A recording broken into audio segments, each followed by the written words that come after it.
And good evening, cyberspace. Welcome to Squatch-D TV for today's date, September 8th, 2019. I'm your host, your guide, the Squatch Detective Steve Kulls, along with, well, the Sasquatch behind me, and my co-host, Mr. Chris Bennett from the lovely state of Kentucky. How are you tonight, Chris?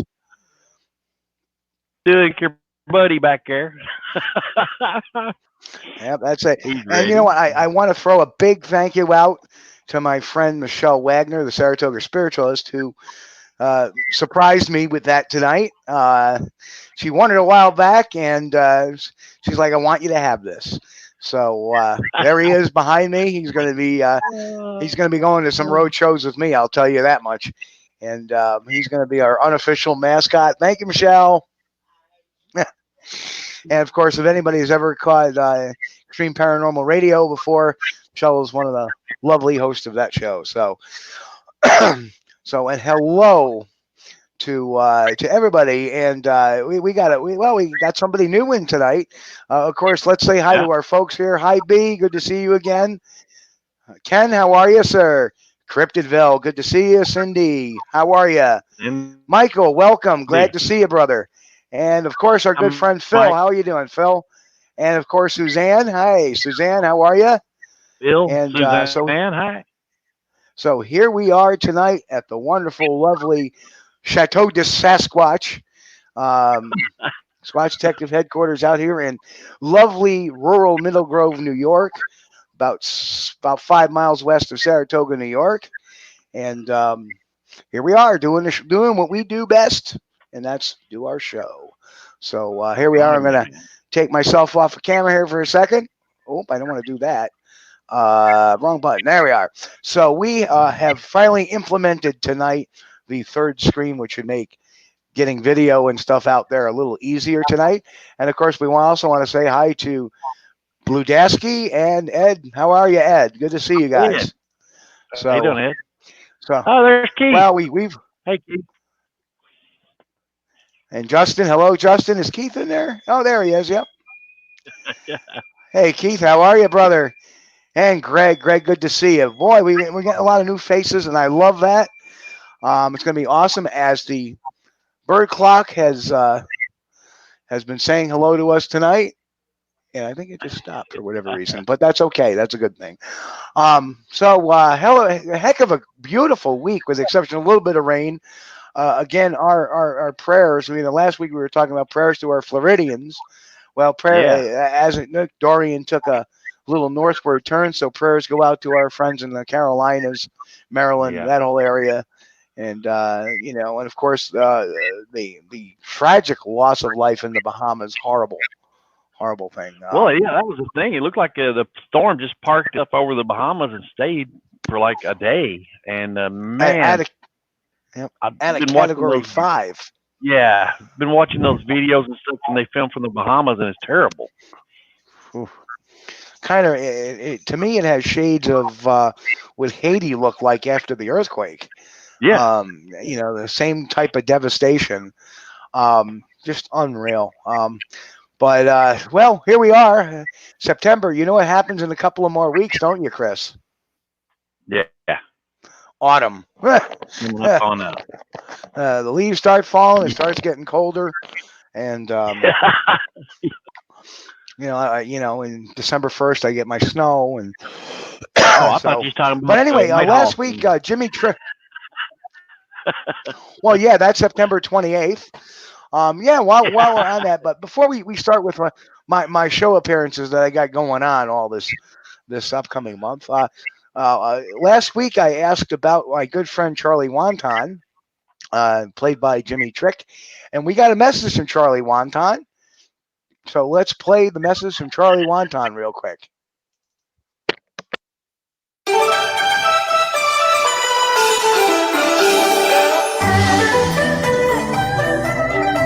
Hello there, Charlie Wonton here for Squatch-D TV, or something like that. Hello, Steve. How you doing? I've seen you a long time. Okay. Hey, I have a story for you. Hey, do you hear that Dr. Oz? That Dr. Oz, almost as famous as Confucius. Yeah.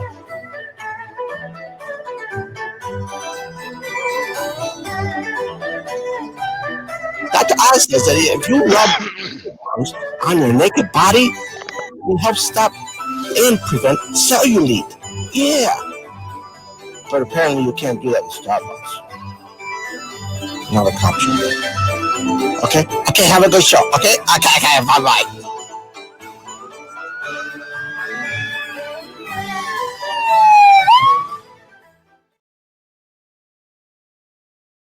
And there we have our good friend Charlie Wonton. Coffee grounds, huh? Okay. Yeah. Well, so anyway, we got a lot to cover today, stuff. But before we do it, I just want to throw out my show appearances that are going to be happening September 20th. The same day, everybody's going to be raiding Area 51. I'll be doing a paranormal investigation with my paranormal team, the Extreme Paranormal Encounter Response Team, at the Mount Ida Preservation Hall on Congress Street in Troy, New York. Been as featured on Haunted Case Files on the Travel Channel. So be sure to be on the lookout for that. And of course, September 28th, we have the Whitehall's annual Sasquatch Calling Festival, 10 a.m. to 5 p.m. The contest starts at 4 p.m. And they always have a lot of great stuff going on there. I know I'm going to be there. Paul Bartholomew will be there. I'm sure Bill Brand will be there. Frank Czewinski from the Vermont Trail Cam Photo will be there. And who knows who else may show up. As Suzanne said earlier, too, is that the Hocking Hills Bigfoot Conference happens in a few weeks. And, of course, we also want to throw out where we're going to be, of course, October 11th and 12th. October 11th is the Bigfoot Movie Night, and October 12th is the Chautauqua Lake Bigfoot Expo on the lovely Camp Oniasa in DeWittville, New York. Just a great location.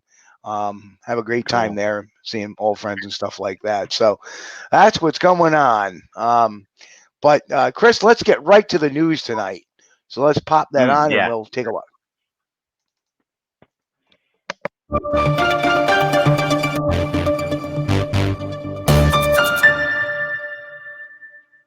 This week in the news, our first story comes from Bradford, Vermont.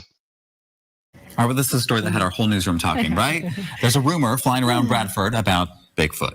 Now, some not only say they saw it, they're also accusing Sasquatch of delaying repairs to the Creamery Bridge. So we sent Channel 3's Aaron Brown to Bradford to go on the hunt and get some reaction.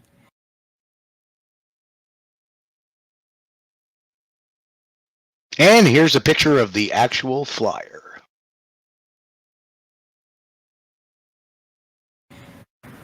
Well, someone in this town has Bigfoot's back, and they're not letting his name get smeared for delaying this project. An anonymous person posted this notice all over town, telling people not to believe the rumor that Bigfoot was here. This notice sets the record straight. We would like to put to rest any and all rumors regarding the Creamery Bridge, Bridge 22, that crosses the Waits River here in Bradford. You'll see it posted all over Bradford. An anonymous person pinned the sign on businesses across town, debunking a rumor that Sasquatch is here and delaying progress of the Creamery Bridge. The prolonged closure of the bridge is due primarily to deck replacement, not because of displacement or intrusion on a Sasquatch or Bigfoot. The notice is strongly worded, calling these rumors absolutely untrue and frankly quite ludicrous. And most people say ignoring the claim is what they plan to do. Do you believe that Bigfoot is here? No. Why not? It's not real. And they're skeptical the 8-foot-tall ape-like creature is anywhere to be found. As many years as they've been looking for Sasquatch and not found him or any DNA or anything like that, I think it's just what's the opposite of an urban legend, a country legend? For now, Bigfoot has been vindicated of any monkey business in Bradford. but some say they'll keep an eye out. So you think the likelihood of Bigfoot being here is pretty low? Yeah, I think he's farther north. Oh, he's much more north, up towards Williamstown. Okay. One of the first reports ever is actually from Williamstown. Oh, It's two young kids hunting. Yeah. So at this point, we cannot confirm or deny if Bigfoot was here. But hey, if you know anything or if you've seen him, go ahead and give us an email at news@wcax.com. In Bradford, Aaron Brown, Channel 3 News. Next is a picture circulating around Facebook of a foot. Yes, this foot, captured on an alleged trail cam photo, poses a lot of questions. But why is the camera facing down? Why is this camera only at such a limited degree? Because the metadata is different. I believe that this stamp for the trail camera was applied to the footprint. Best video evidence yet? No.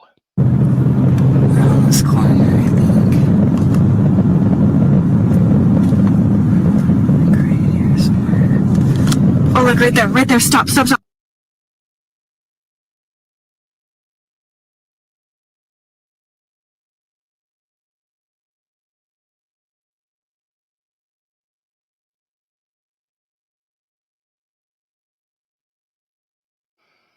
Now, if you think something looks amiss, just listen to this audio. The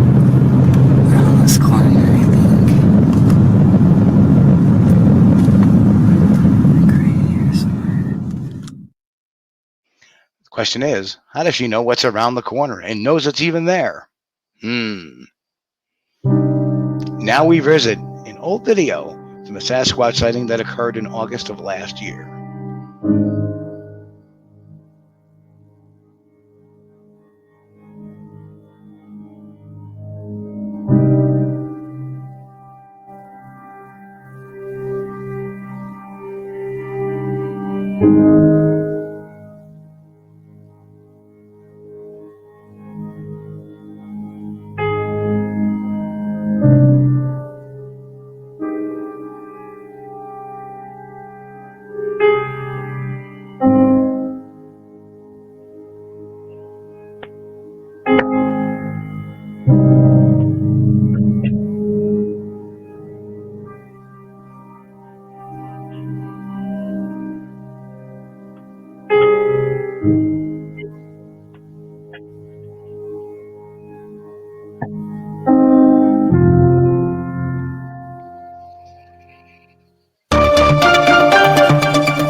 So that's our news for the night. Just some of it, yes, it actually has been a very slow week for Bigfoot news, other than crap. So that happens sometimes. Well, you know that I was wondering. Yes, Chris? Because of that, they didn't have a sighting where they were closing. The bridge closing was delayed. I don't know. I don't know. If there have been, it hasn't been on my radar. Oh my gosh! Well, so it sounds like it wasn't a very pro Bigfoot news thing, and a lot of people there. Well, I don't believe it. I don't believe it. Well, I'm sorry, but an 11-year-old kid talking about whether they believe it or not, to me is kind of pedantic. Yeah.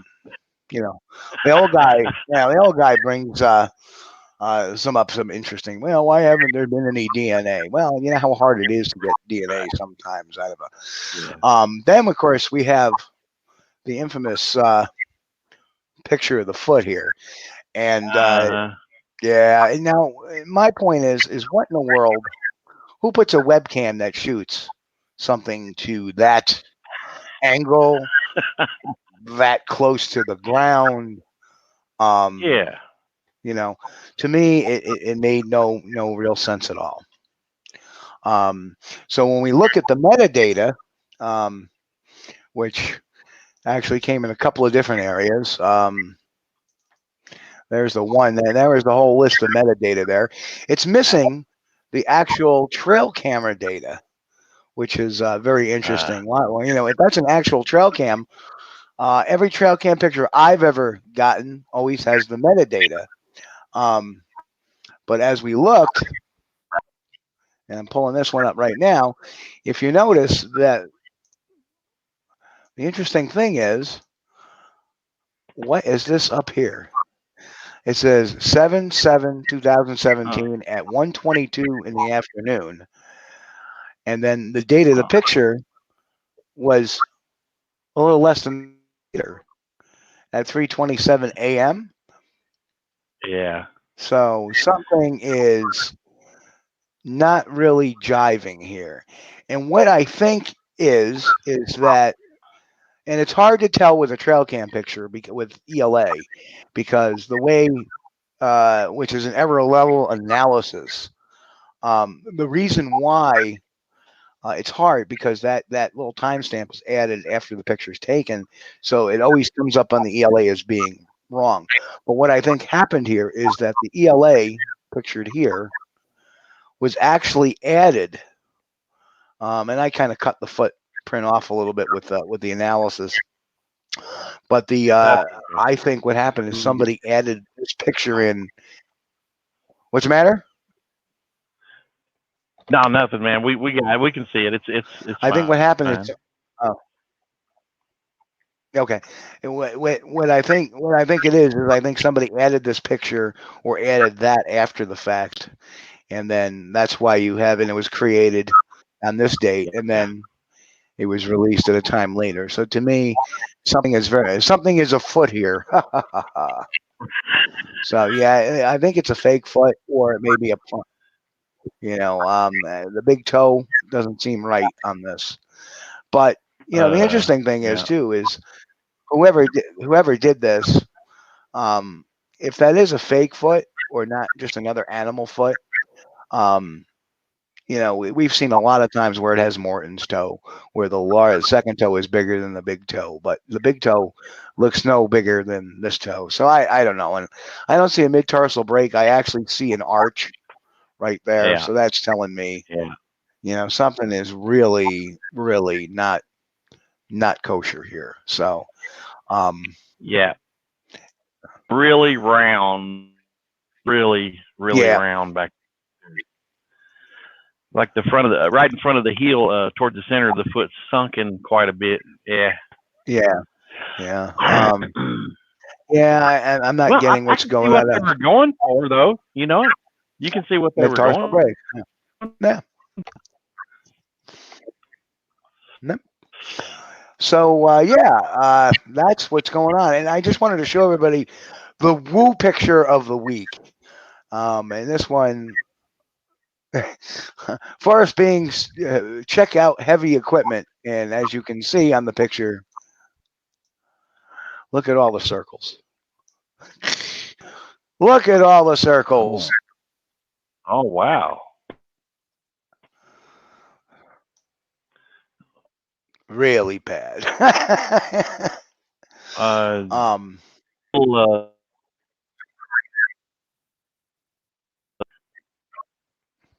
I have no idea. I mean, what the hell is that? What's that? I have nothing. I have nothing. You know, why anybody would think that is a Bigfoot picture. I have no clue. Unreal. Anyway. Oh wow. So before we get on to the meat of the matter for the night, we do have a commercial, Chris. Okay. So let's take let's take a little quick break, and let's do the commercial, and then we're going to talk. Tonight's issue really is it's actually a stop the lunacy issue tonight, and you know, as we saw some things as I've been showing, I try to use humor to interject into that. And tonight's stop the lunacy, again, we interject humor, but we're going to have a serious discussion about some of this going on afterwards. You know, but as far as comments on the footprint, not to mention it shows Apple Computer, that's a dead giveaway. And And there he is. And I hope, Jimmy. I hope you were here at the beginning of the video, Jimmy, because you missed your introduction tonight. So anyway, check this out, folks. Are you Bigfooters thirsty out there? Well, I suggest to get a delicious, refreshing Snapple. Yes, even the most famous Bigfoot rush to the store to get themselves their favorite beverage, a delicious peach Snapple. No need to be cranky when you can just ask your loved one for a delicious beverage. Got it? Yo, give me a Snapple. And don't be in such a hurry, there's plenty at the store.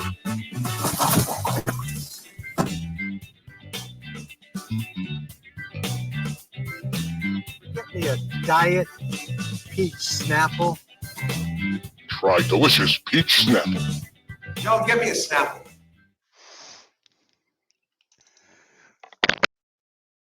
So there we have it. We had to do that. Just had to.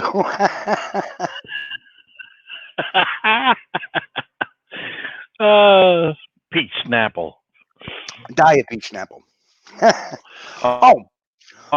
Before we get into the whole stop the lunacy thing, there was another issue I want to talk about tonight.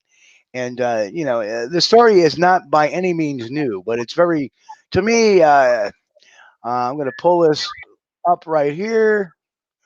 And I don't know, there we are. Let's pull this up. There we go. What's going on? There we are. So, in case people are wondering, looks like back in the end of 1976, if I get this to scroll. Yeah. Uh-oh. There we go. No. There we go. We got it. Okay. Back in 1976, we have a lot of information that came out about a Freedom of Information Act with the FBI and Peter Byrne and about a hare. And this is the actual, as we're looking, I actually have the actual documents, which anybody can download to read through and sift through. Just like our government to create a 22-page document on somebody sending in a hare.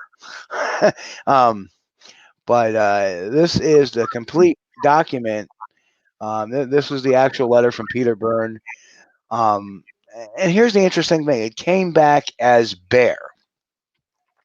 Now, I have one of two, and I think we can go back down here. If you read this very clearly, it says of some hares that we have here, which we are unable to identify. Yeah.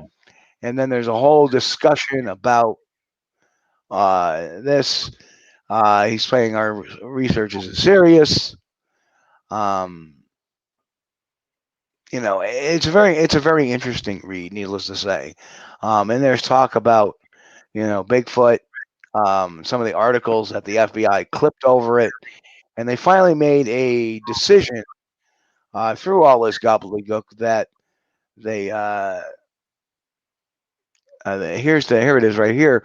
They said that the Mr. Burns' request for examination of 15 unidentified hairs and tissue is to be granted, and so there we have it. There's the actual okay to do it. So yeah, I read through those before, Steve, and it seemed like Peter Byrne, he was really popular on the TV circuit there for a while. Every time they were doing well, especially on the Yeti and stuff, they would get Peter Byrne, looks like. And he was really promoting the hares. And I think there was something on there, and I'd have to go back and get the exact dates, but something struck me as odd that maybe he was after he found out that they were bear, They were bear, actually. or deer, yeah. Right here. Remember the deer. Now, here's my interesting question. And I should have realized that they were deer. Here's my interesting question.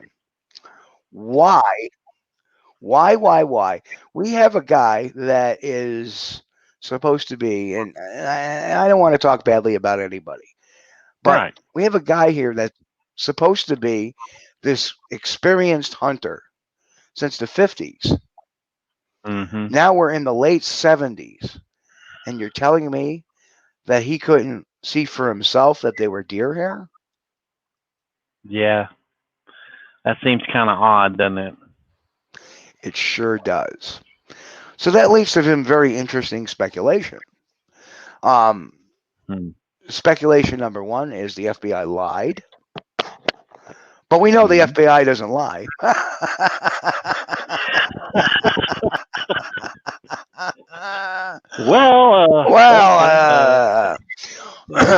All right. Well, let's not get back to our regularly. Not so much. Back to our regularly scheduled programming. Yeah, but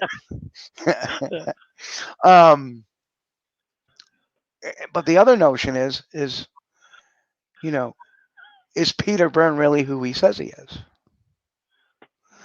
And if Peter Byrne is 90 now, even if he's 95 now, we're talking 90s, this is right, but this is 42 years ago. This is just 10 years, actually less than 10 years, because they were found in 76. Right. This was less than 10 years after the Patterson-Gimlin film. Right. So 9 years after the Patterson-Gimlin film. So if he's in his 90s now, he would have been in his 50s then. He would have been about my age, maybe a little older by a year or two. Yeah. So I have a big issue with that. I mean, this isn't like he was some, old guy, really old guy and senile guy that said, "Oh, I want to get these checked." What? Well, the very easy to identify, especially if you've ever hunted, is hair from a deer. I mean, it's really, there's nothing mysterious about it. And if he had ever hunted at all, he would have been able to just take a glance at that and say, "Oh, that's hair off a deer, dude." So he would have to have been incompetent in order not to be able to see that. Now, I don't think he's incompetent. He seemed like a very well-educated fella, and I don't know if he was like an outdoorsman type guy or not, but that seems kind of odd, unidentified hair. But it turned out to be a deer, which is easily to identify. Well, he's supposed to be this big game hunter from Africa, and that's the reason why Tom Slick from the Yeti, who financed the Yeti expeditions, brought him in. And you're telling me that you don't know? I mean, I've pulled hair, and I mean, I was a noob, and I pulled a deer or a hair once out of a stump. And I looked at the hair, and I got it under a magnifying glass, and it was pretty easy to determine that it was a red hair with a black tip. Yeah. So and we want to throw out a quick hello to Brandon. Hello, Brandon. Good to hear from you. And speaking of grandchildren, guess what happened today, Chris? You grandbaby? I got another grandchild today. Well, so I want to welcome to the world Sawyer Jackson. Sawyer Jackson, born at 2-something this afternoon. All right. Speed Racer. I'm going to call him. His nickname is Speed Racer because my daughter-in-law went into labor about 1 o'clock, 1:30, and he was born like within the hour. Her parents had to deliver the baby. Oh my goodness. Yeah. At the house. Yes, correct. She had an easy time of it then compared to most, Yeah. You listen to most women talk about the horror stories, I was in labor for 3 weeks and stuff.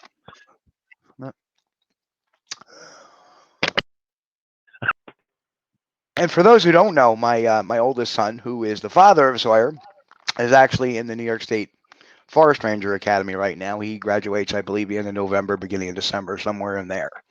So my son's actually going to be a state forest ranger. So very proud of that boy. Good deal. You know, and a lot of folks remember him. I remember, one of our first jauntings was the Ohio Bigfoot Conference back in 2011.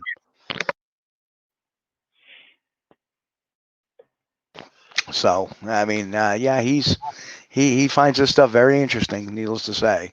So, oh, there we are. That's better. Very cool. Congratulations, Steve. But yeah, thank you, sir. But I'm sorry to get off topic there, but I had to go without saying. So yeah, it was a deer.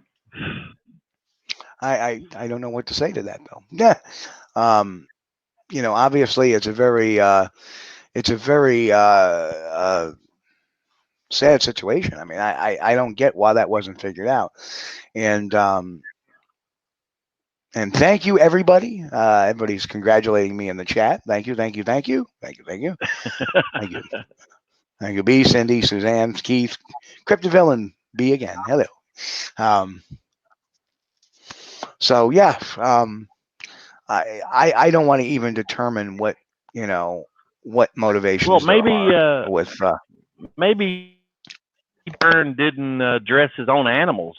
I mean, from growing up here in Kentucky, I mean, it's not done as much lately. I mean, by the younger generation. But I used to go out and I would hunt rabbits, and I would get 2 or 3 or 4, whatever, and bring them home and then dress them out. And rabbits are particularly, yeah.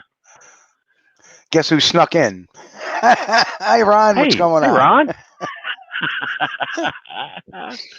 Oh yeah. But rabbits are particularly hard to clean because you get their hairs everywhere, man. I mean, it's a pain in the rear to try to get those things dressed.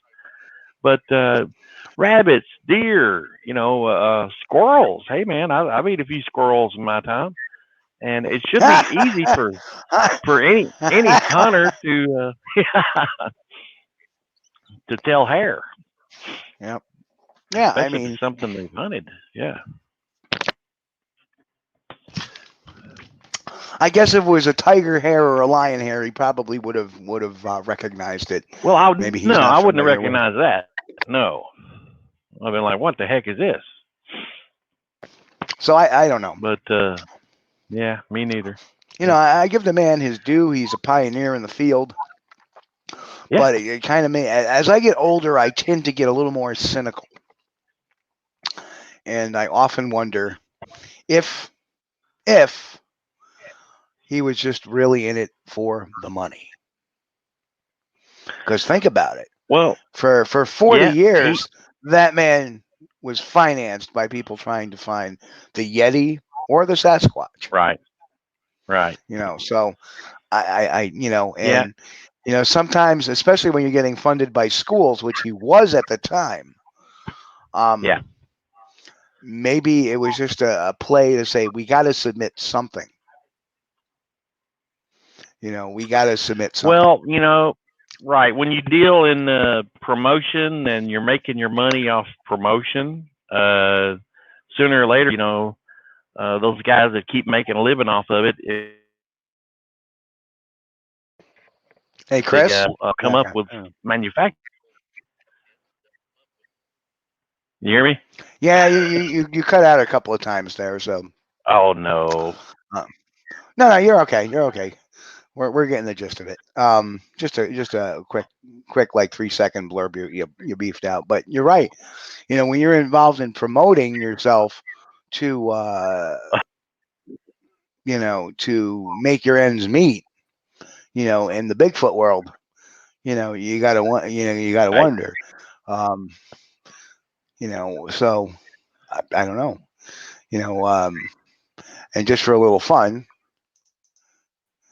Speaking of promoters, hey, there he is. Just a little fun there. There's our #1 promoter of Bigfoot right there, folks. Who now calls himself the Godfather of Bigfoot. But anyway. Oh. I'm sorry. They just had to do that. Yeah, so I have a whole arsenal of stuff on my computer. But yeah, I often wonder, if the whole thing was just, oh, Cryptidville has a question. Where?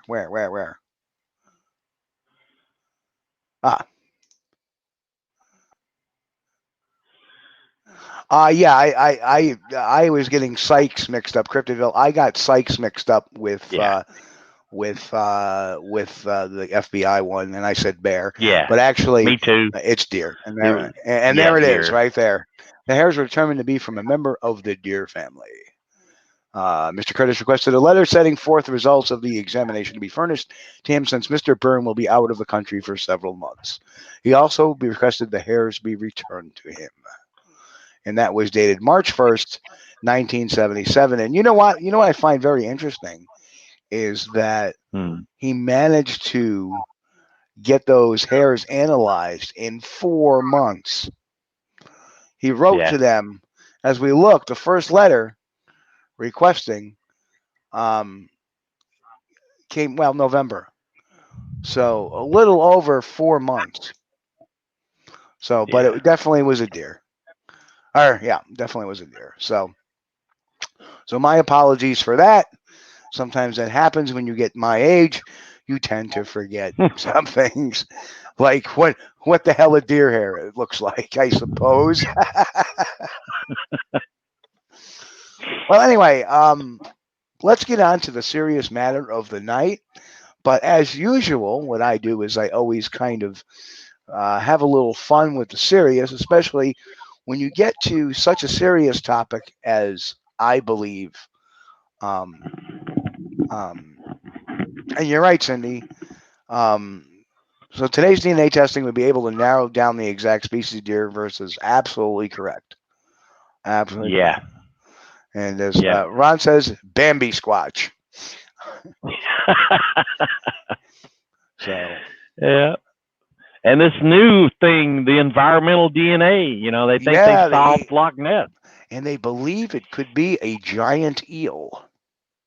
Yeah. And did you see that? I don't have the video handy, but there was a video that came out of this undulating thing. This underwater camera in the loch was taking a picture of a salmon, and which always, when I was out there in the loch, well, there's not enough food source, but why are there so many salmon fishermen on Loch Ness? Right. There's not enough. It didn't kind of make sense. It's kind of like, the scientists who used to say that there wasn't enough food source in the forest for a Sasquatch. Right. What? A bear needs 21,000 calories a day before hibernation for 2 or 3 months. You're telling me there's not enough calories for a Squatch? That's experts talking about the Pacific Northwest creature as large as a Sasquatch. Grizzly bears. Yeah. Essentially, that's it. So I wanted to talk about that document too. I didn't put it in the news because it wasn't really news, because that's a story that's been out there for a couple of months. But I know a couple of people asked me my take on it, and after thinking about it, that really made me question, motivations and stuff like that. And if we're not questioning motivations on some things, we're missing the mark. Everything, everything, including my own stuff.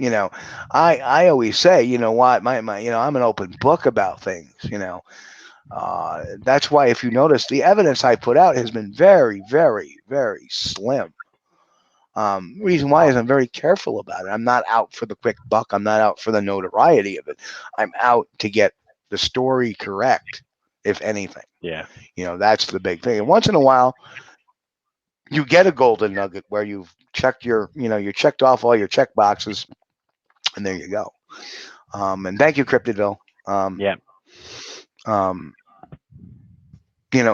Phil says it must be, it's just so rare to get a real photo of a Bigfoot Sasquatch, one must be in 150,000 plus. I don't know what the odds are, to tell you the truth, because you know, hang on a second. I'm not a Las to Vegas. get a photo. I'm not a Las Vegas promoter, so I don't know the odds on that. So yeah, depending on where you're at, it would probably be in the neighborhood of getting struck by lightning after winning the lottery. You know, twice.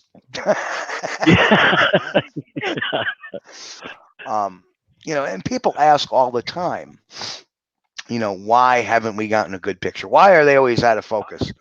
I don't know, folks. Try to get a picture of a running deer in the forest. You know, try to get a picture of a deer in the forest where you're not in a tree stand, or you get them by surprise. You know, where you just walk down, just walk.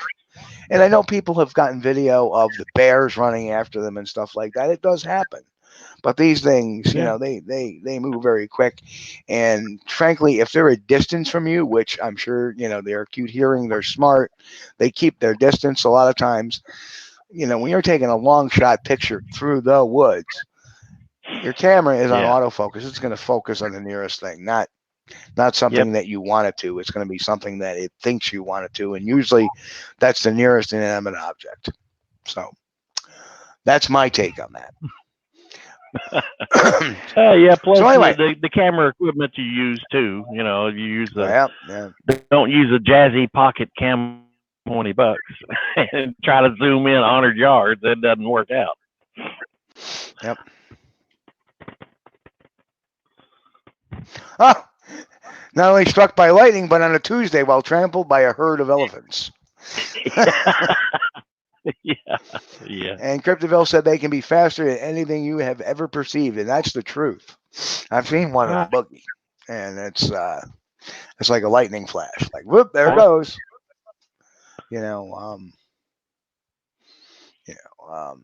Yep. And Suzanne makes a good point. I had a camera in my pocket when I had my 40-second sighting. I didn't even think about it. You don't. And think about it. You see it now. You're nervous. You're trying to get that camera up quick. You're shaking. You're trying to get it, on and in the right direction. There's so many things against getting a clear picture. Even the Patterson Gimlin film. There was the horse fall, and then the running, and then half of that. I mean, a third of that film was out of focus. Kind of remember that too. Even when it walked away, it kind of went out of focus. It's not easy. Technology sometimes doesn't make it easier. Rule of thumb, we used to say in the early days when camcorders started coming out with autofocus. As a young investigator, we were told you're doing surveillance. You got to put your camera on manual focus, not autofocus, because that way you get the clearer shots, because you can manually focus it as your subject moves about. And if you use autofocus, you're going to get. And then there was of course, the cameras came out, their manual focus was so bad, was so cumbersome, that it was really a pain in the ass to manually focus it. So a lot of times you wouldn't do it. You'd be sitting in your car waiting to do a surveillance, and it was raining out. And guess what happens to your video when it rains when you're trying to do a surveillance? Every time a drop of water hits that windshield, your camera goes out of focus. Every time the windshield wipers goes by, your camera goes out of focus. And Cryptoville, you got it right. Autofocus is not your friend. Nope, not at all. So, okay, folks, let's get to the Stop the Lunacy vid and the discussion of a serious topic. Now, when I show this video, I want everybody to enjoy it, get a good laugh out of it. But at the same time, I want you to look at what's going on here and think about that. And think about, oops, we just lost Chris. Oh, there he is. He's back. And I want everybody to think about, Chris, you still there, brother?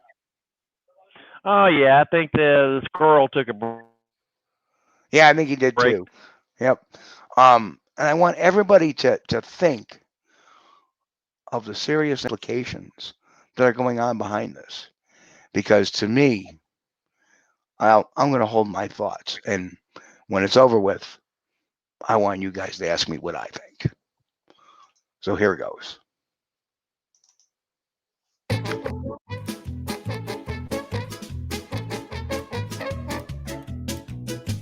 It runs in. Ever trip to SOHA. The Janu have closed down shop and have moved elsewhere due to government interference. And as a result, the TRACON have moved in. They were here to protect us during this last trip. And now anyone who comes here is on their own with the TRACON. Shields up, ready to go! When I first got here and it was getting dark, I was able to start seeing some of the foggy images. I'm assuming that's mostly what they look like when they are in their energy form.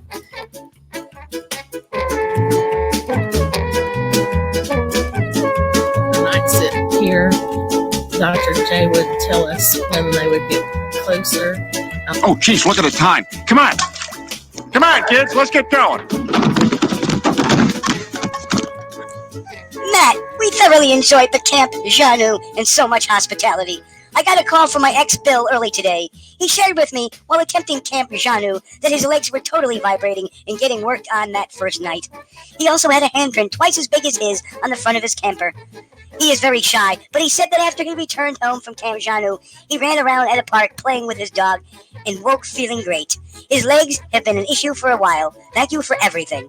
And he also began shaving them again. He really helped me a lot to be able to see them. And the little ones were coming up to us last night. When they touch you, you can see that sometimes your fingers will even start to disappear. It appeared to me. Oh no! Oh no! Oh no! Oh no! Oh yeah! And then, of course, the little sparkly lights that I have seen before when I was at his home. All the other things that I experienced with them have just been amazing. Last night, Dr. J said that Zora said that I will have a family waiting for me when I get home. So that's made me very happy. Oh no! Oh no! Oh no! Oh no! Oh crap, did I miss it? There's no question that my wife was blessed, but I can't help believe that I also did help well at Camp Janu. While there, my wife and I spent time with Zorth at the pile on 3 occasions. We heard footsteps during one of the visits and experienced his energy each visit. I also watched Root as he spoke and seemed to interact with him. It was nothing less than amazing to watch. On a personal note, my blood pressure has remained high at times, even though I'm on 3 meds for it. As high as 176/106. While at Camp Janu in August, I forgot to take my meds even though I had them with me. It didn't even cross my mind to take them. This has been important to me as I currently have 3 aneurysms, an ascending aortic, papilleo, and abdominal, not to mention hemorrhoids. When we arrived home, I was a bit worried about not taking my meds and checked my BP. I was floored to see it was 87/64, and similar readings followed. I'm almost ready for the morgue. I changed batteries and pumped machine a few times because I thought surely it was malfunctioning. I have never seen it that low, and each time I take it, I still can't believe it. Currently 92/52. Holy shit, I'm almost half dead. No meds needed right now. I'll see the doctor next week. I've never asked for any healing for myself at any time, but I'm grateful Zorth did what he did through Jesus.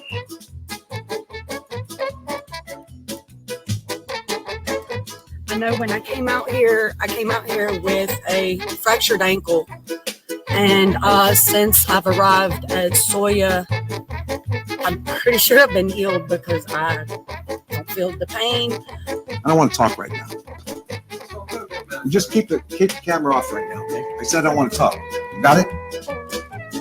Joe, give me a snap. It's been great. Everything's good. I'm excited about that. Thank you, John.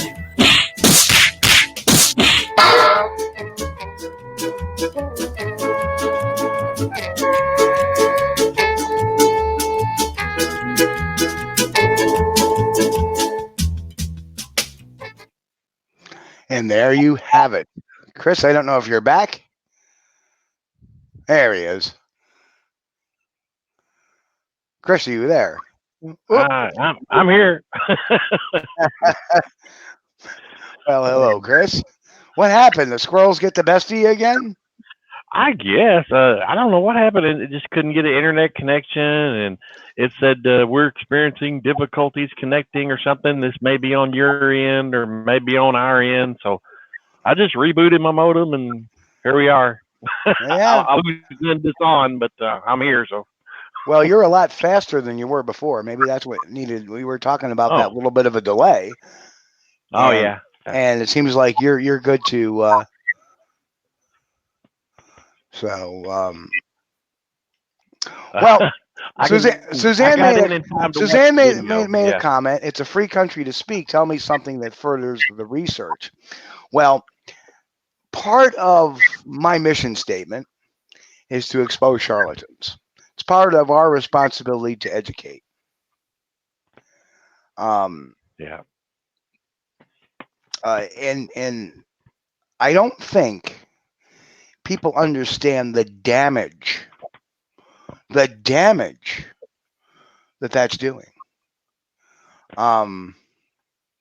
It's doing a lot of damage.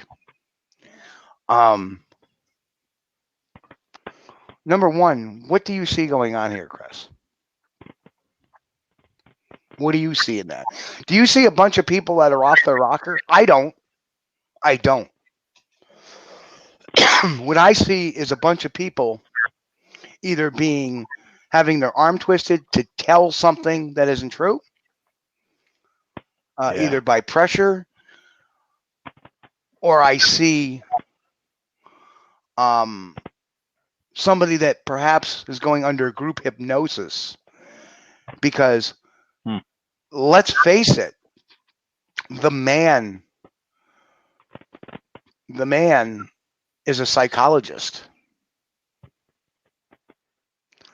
Yeah. It's a psychologist. Can you see the build up to there? We need to get into the proper frame of mind to meet the Janu. So I need everybody to sit there and close their eyes for a second. Take a deep breath. Relax. Feel. As you take a deep breath, feel it come from your toes to your head. Exhale. And I want everybody now to open their eyes and focus. Focus on this light. Because we need to get ready for the Janu. Right? Mentally prepare to meet the Bigfoot. Right. Yeah. You see, what I just did is exactly how hypnotists start. And the reason I know this is because I was looking into hypnotherapy to actually learn it, to help perhaps regress some witnesses. Yeah. Right? Cryptoville made a great point. Okay? And he's exactly right. What we have here, ladies, but as funny as it sounds, yeah, I'm not here to make fun of the people who have had the experiences. On the actual video, there is a woman that didn't see very much. Yeah. Right? So, well, you know, I'm a little concerned about the guy that his blood pressure dropped down to 92/52, and he's not been taking his meds. I mean, if that guy has been having any swelling in his feet and legs, he needs to go to his doctor immediately. That's called heart failure. Yeah, exactly. Dangerous. You know, and some people may not find this the most exciting topic. Yeah. But this is how things get twisted. We are, you know, if you're not going to pay attention to this, you know, you're going to be the same person that turns your back on perhaps a robbery, or turn your back on reporting something you've seen to the police. You need to pay attention to this, Because as we said about that California organization, where they were not in it.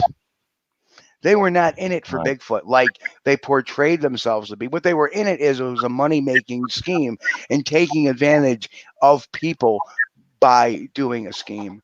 We have something here that is turning into, yes, a cult. A cult. You want to see the example? All right. Here's an example of the cult right here. Right there. This is Cult 101, folks. Okay. Squatch and Bloody. Zoom that in, Steve. Absolutely. Can you zoom it in? Yep.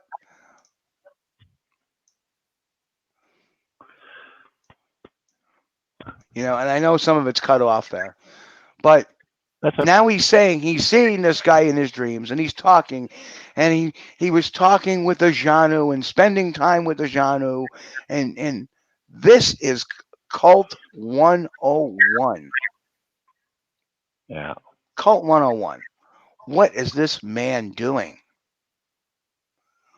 You know, this is an L. Ron Hubbard playbook, folks. And what is it going to take to stop it? Because somebody is going to get hurt. Now, from what I understand, I do not know the truth of this. So I'm going to say this with a big disclaimer. Yeah, Blue Oyster.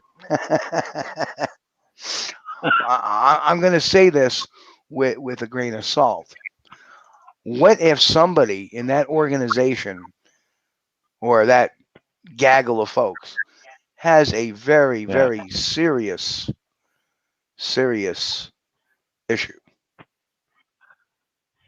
a medical condition, and they're going to go see the Janu, this completely made up family of Sasquatch, or this thing of Sasquatch, for healing. So, what? You know, and I know this is kind of a derivative of what we do, but I think it has a lot of bearing because it's wearing the Bigfoot mantra. So if it's wearing the Bigfoot mantra, we need to discuss it, regardless of how off topic it may seem or not. Tonight is not a night about sightings or analysis per se of a particular film. We've already done that for the last hour, or for the last 45 minutes or so. What I really am concerned about is people's health here. And I know Paul says they're sheeples. I don't think so. They're manipulated people. Anybody can be manipulated. Anybody. I mean, you go back to 1933, Germany. Were all those people sheeple? Yeah. That followed Hitler? No. Yeah. They were not. Yeah. No. And, are all the people that follow our current politicians, are they sheeple? No. They believe in something. But when you have a degree, a doctorate, or even a master's in psychology, that gives you the ability to manipulate. And every great Jim Jones, great example of manipulation. Yep. You start one way, and he did. Now let's look at the parallels. Jim Jones started as a very normal preacher, very normal. And then as it grew, things got more twisted. Right? L. Ron Hubbard started as a science fiction when they start writer. getting away from the biological, Very normal. Anyway.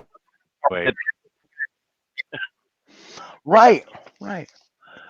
But when you are in the presence of somebody, and see, this is where I have an issue, where I think there may be something more at play than this. I don't think these people are all loony. I think I really think there's some hypnotic suggestion going on, maybe some mass hysteria or group suggestion. Yeah. And people say, well, Steve, what about, if these people are entitled to believe that and that there's a genre, yeah, they're entitled to believe it, but they're putting themselves in danger if they think the genre is going to heal them. Just as much as I believe that anointing myself in holy water and praying is going to heal me. Because biblically, there is nowhere in the Bible that says if you ask, God's going to heal you. You need to find your own jive.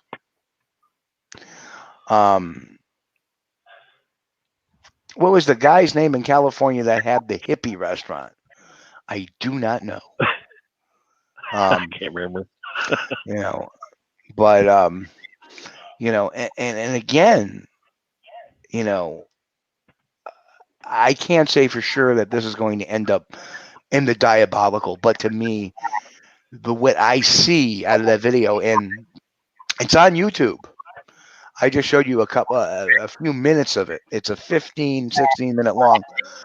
Go to the Team Squatching page or Team Squatching USA page, YouTube page, and look at some of their testimonials. And what really, I know you're talking about, Paul. I can't think of his name.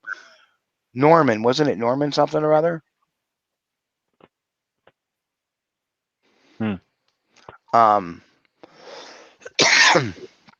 When it's just when you manipulate people, and if you watch those videos on that YouTube page, well, the first thing that struck me is, the ones that he did at his house or somebody's house, they were all sitting in line, almost, like and even this video, they were all standing in line. And I only showed you a couple of about 5 or 6 people. The reason why I think that it may be some group hypnosis going on is because one woman said, I really didn't see anything, except, she also said, well, he also said that Zorth also told me that, I'm going to come home to a family. What the hell is this going on? This is pure and utter madness, and it's manipulation. Yeah. And there'll be much more. I'm digging more into this. Maybe not for the TV show, maybe for a blog, but and an expose. This is something that needs to really be looked at because, this man, it's just, I don't like what I see, and you watch the videos and it's disturbing. In fact, I had a real hard time doing a comedy video on this because I got about halfway through it. And then as I started watching the other people talk, especially that last young woman that was talking about being healed and stuff like that. Yeah. I began to really feel for these people that they're being duped.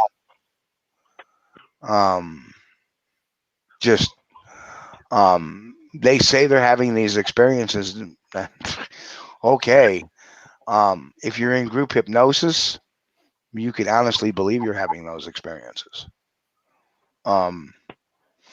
Hypnosis possibly may put somebody into like a sleep paralysis or a REM state, because a lot of times people, when they're in under hypnotic sleep, as they call it, they have rapid eye movement, REM, and that's why people wake up from hypnosis feeling relaxed, like they've gotten 8 hours of sleep because they've been into that REM phase.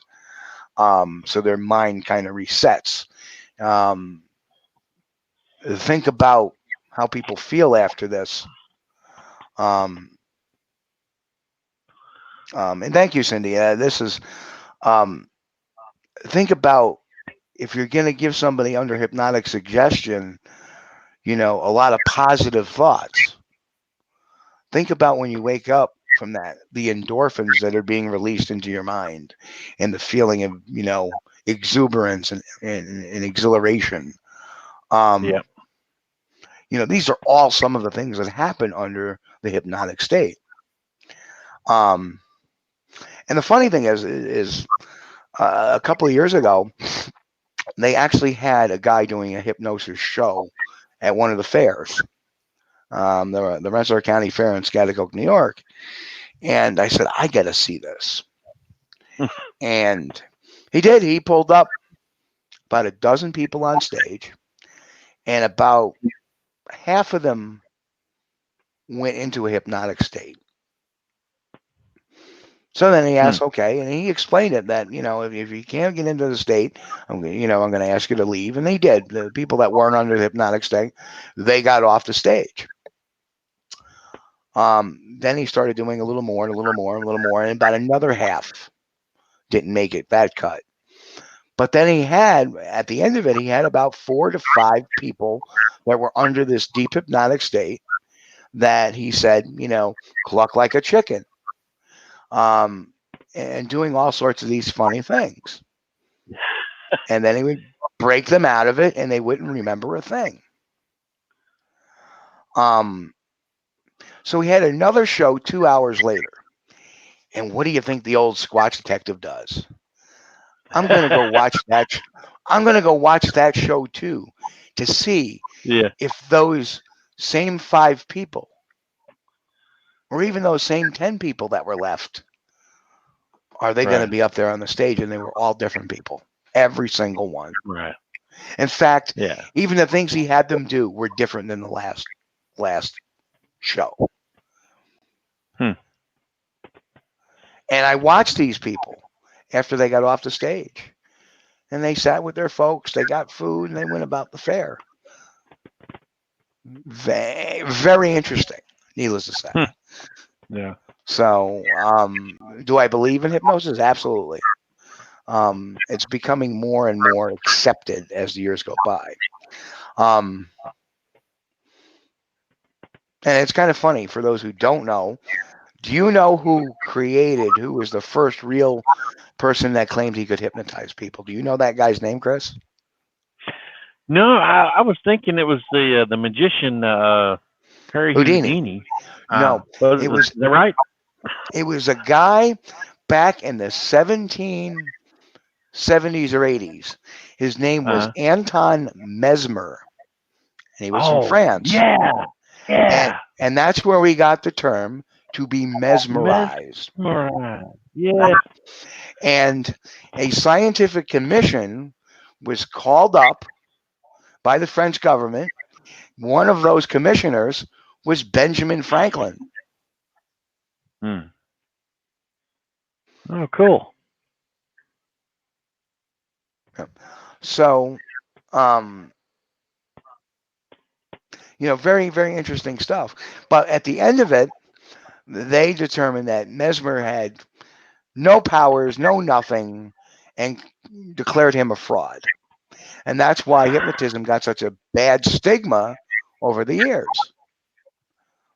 But it is, I've seen it firsthand. I haven't experienced, well, I can't say that. I think at one time, after my first divorce, I was going under a lot of stress, and I was talking to a counselor, and I think what he did was he hypnotized me a little bit, because he put me into a relaxed state and had me, and then when I was better, I was I felt decompressed and much more relaxed and everything. And I remember, wow, what happened? So he actually taught me how to de-stress doing that method. And it's a very light form of hypnosis. So it does work, at least to relax to a certain point.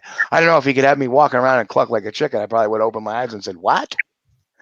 So, no, from Suzanne. I was hypnotized once to find out if I could get anything more from my sighting. I went for it. I wasn't ever asleep. She didn't get much more out. And some people are not. Cool. That's why, when they have group hypnosis, that's why they, hang on a second, I just had a little mishap here. When they have group hypnosis, that's why it takes with some people, it doesn't take with everybody. And, okay, Paul asked question. So do you believe empaths have the ability to communicate with the Bigfoots? No. Okay. Let me quantify that. Let me quantify that. Let me quantify that. I don't think you mean empaths. I think you meant empaths. An empath is a person that's sensitive to feelings and emotions and stuff like that. So they don't actually communicate. Empaths do not communicate necessarily with other creatures, other beings, or people. What they actually do is feel emotion or response. They feel angst, nervousness, depression, happiness, elation, stuff like that. So do I believe empaths have the ability to sense other beings? Provided they're a legitimate empath, yes, I do. Bigfoot, maybe. Maybe not. I'll tell you, Bill Brand's group worked with a psychic, and she actually led them to a set of tracks. Now, I wasn't there, but coming from those kind of reliable people, I tend to believe them. They were quite amazed. And do they have a sense? Do they communicate? No, because they don't speak English. They're something on a different level than us. I thought Paul was probably referring to something like the term mind speak, and I just don't believe that at all. I said, he said empaths. I said empaths. He said, hey, you're from Alabama. We love you, Paul. But we've had guests on before that claimed that they could mind speak with these creatures, and and that's all well and fine, but I didn't see anything, and we discussed it at length. Well, that couldn't be a coincidence. Yeah, I mean, it's really hard to say. I mean, I work on the paranormal realm too.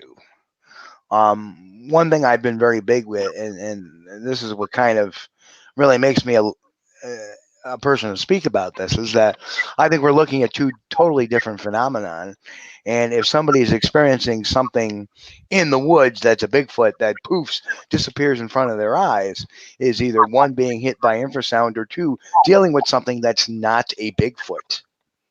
Something that perhaps is on the paranormal realm, that may be manifesting a manifestation. How many times do we hear people, and I know we're getting way off the fringe here, but how many times have we heard people saying that this thing may have manifested as a person they knew, or a family, or a child, or an animal, or something like that? Yeah. So definitely, people say, tenet number one that I live by in my company, my organization's goals is keep an open mind. We do keep an open mind. Tenet number two is keeping an open mind doesn't mean throwing the science books away and leading ourselves into a fantasy world. And that's a huge thing that I think people cross the line. When people say, well, it was there and then it was gone. Well, there's a lot of other rational explanations. For whatever reason, these people can't wrap their heads around something rational. Of course, they've seen something probably in their life that they deem irrational, and that's a Bigfoot. Yeah. And then it throws their whole circuitry, it short circuits them. So there are those folks. So what we're looking at here on this video is not people that have short-circuited. They are being short-circuited by somebody else, somebody that's manipulating. Yeah. Something strange going on with that deal. Paul says, it's crazy that people believe they mind speak. Even Survivor Man claimed he was spoke to in his mind while in Tennessee. And it's not to the... Actually, you know what, Ron, if you have a good internet connection, we don't have a call-in line. Ron wants to come in. So what I'm going to do is I'm going to throw Ron an invite.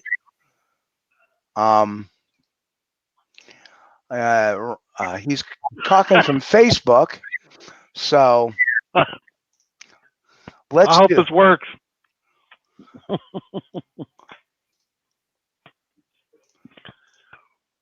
So here we go. Ron, you can't call in. He actually messaged me, but I can send you the link in, and there it is. So if it works, it works. If not, right? Yeah, we never know until we try. So,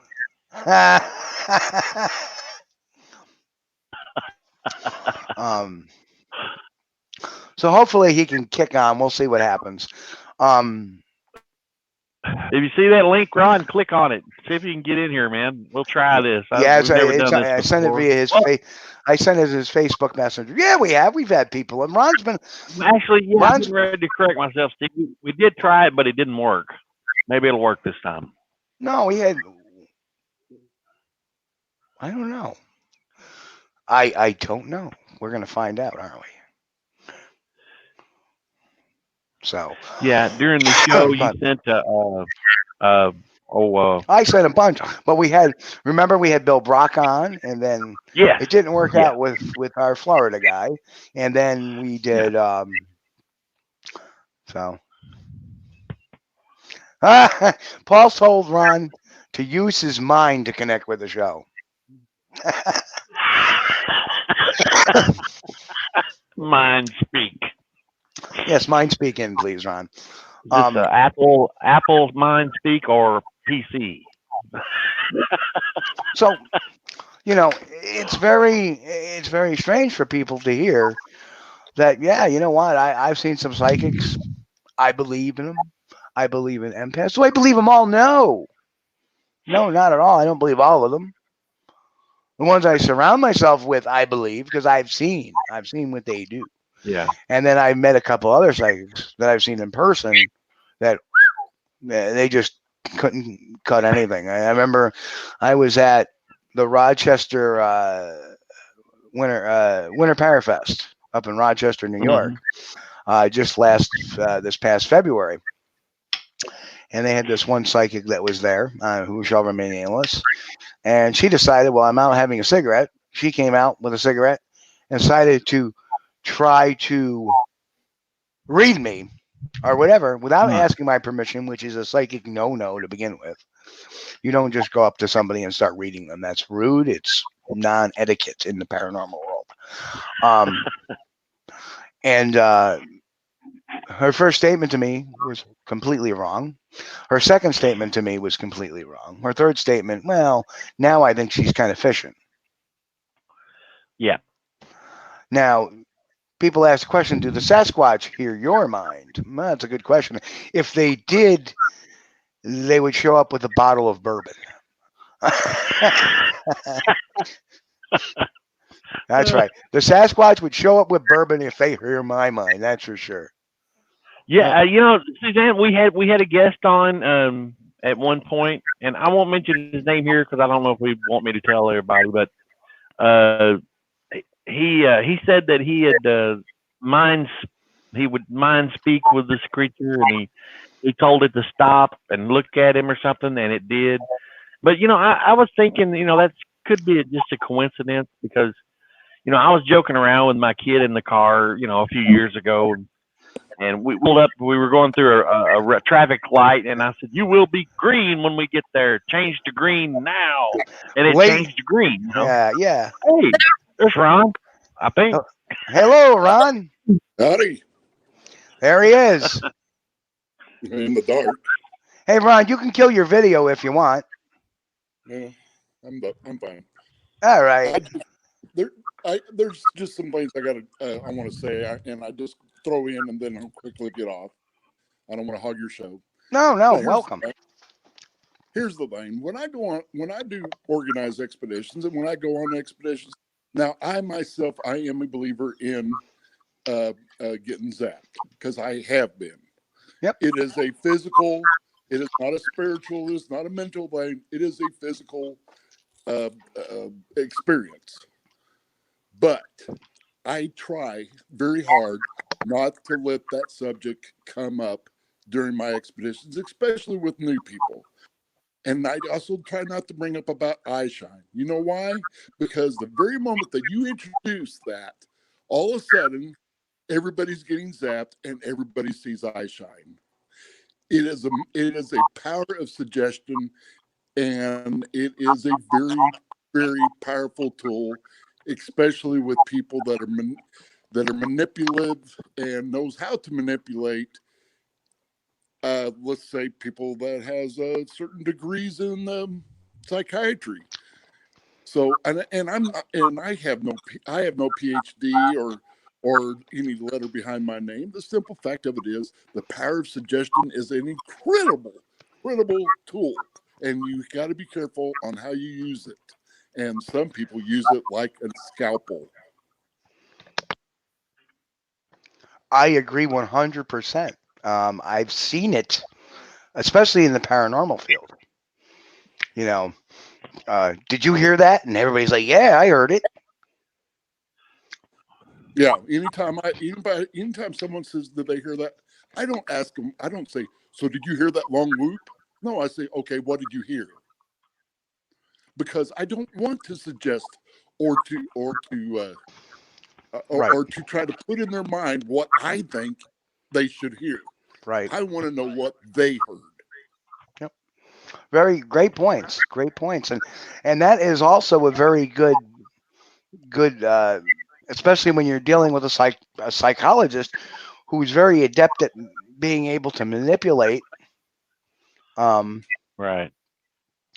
Manipulate people and give them that group suggestion. Yeah. I mean, and you know what? I've had first dealings with this individual.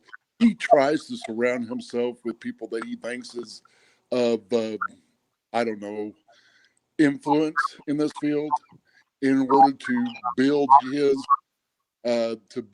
his stage, and I just wouldn't have it. I wouldn't. I'm sorry, but integrity in this field is everything. Yeah, absolutely. Absolutely. Well, guys, I'm going to let you go. I got to get some stuff done with my daughter, but I just had to throw that in. Well, I appreciate it, Ron. Thanks for stopping in tonight. All right, guys. Take care, brother. Thanks, Ron. Bye. So that's our good friend Ron, and I'm glad to see he's doing well. Yeah, I had to turn my speakers up a little bit. That's why I was muted out for a little. I couldn't hardly hear him until I turned it up. Then he's got the audio's good. I guess my speakers are set real low for the show, though. Yep. Well, surprisingly, the clicks and pops and hisses are no longer on your end this week, which is a good thing. Whoa. Well, I was going to get a new headset thing, but we didn't go anywhere this weekend. It's one of them kind of weekends where you lay in the recliner. But, very much so. Maybe next week.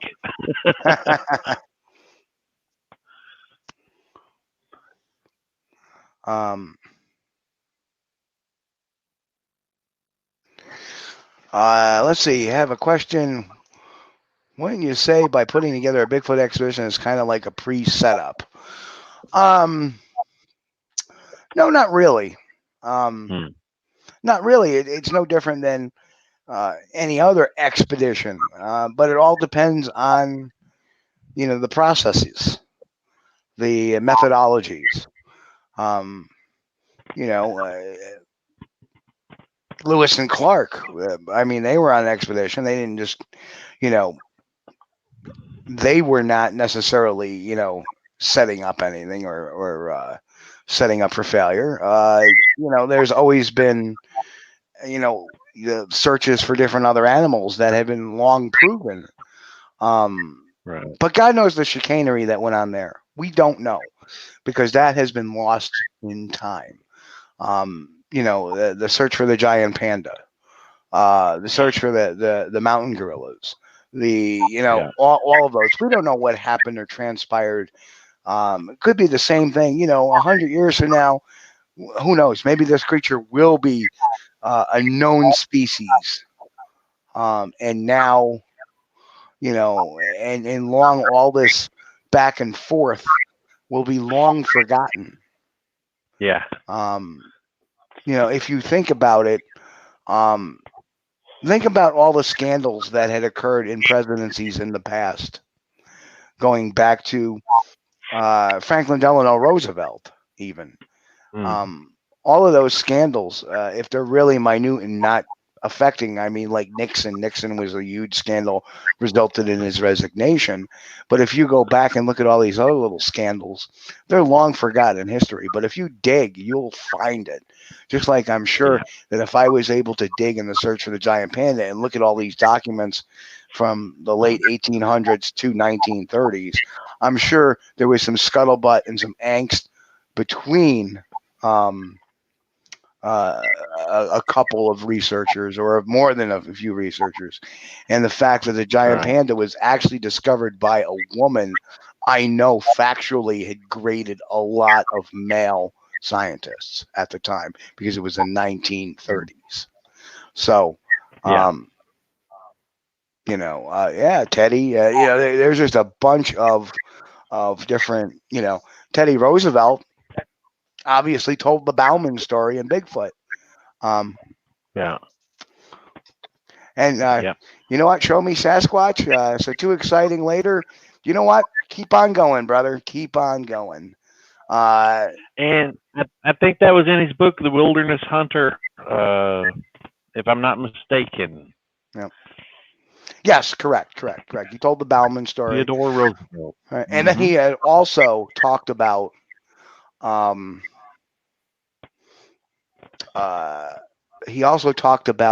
his own hearing of this tremendous roar, I believe, while he was hunting in the Pacific Northwest somewhere too. I mean, I'm not right. You know who would know that like the back of his hand would be Henry May. Yeah. He would know that like the back of his hand. But yeah, just completely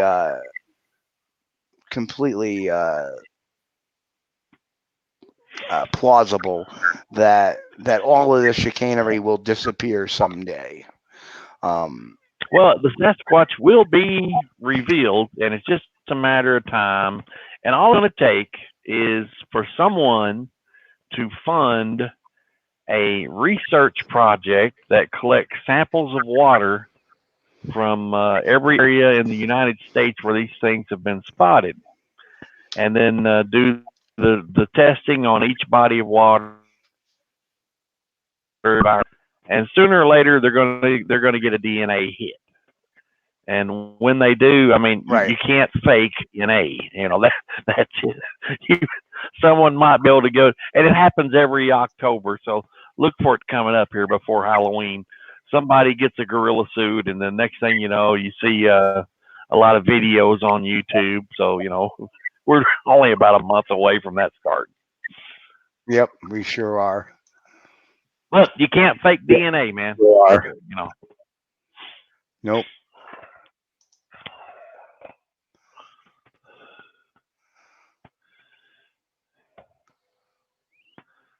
So I'm just working on something real quick here. Trying to fix something.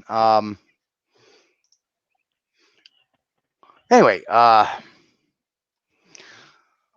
it would be nice to know. We have nothing left. I gotta.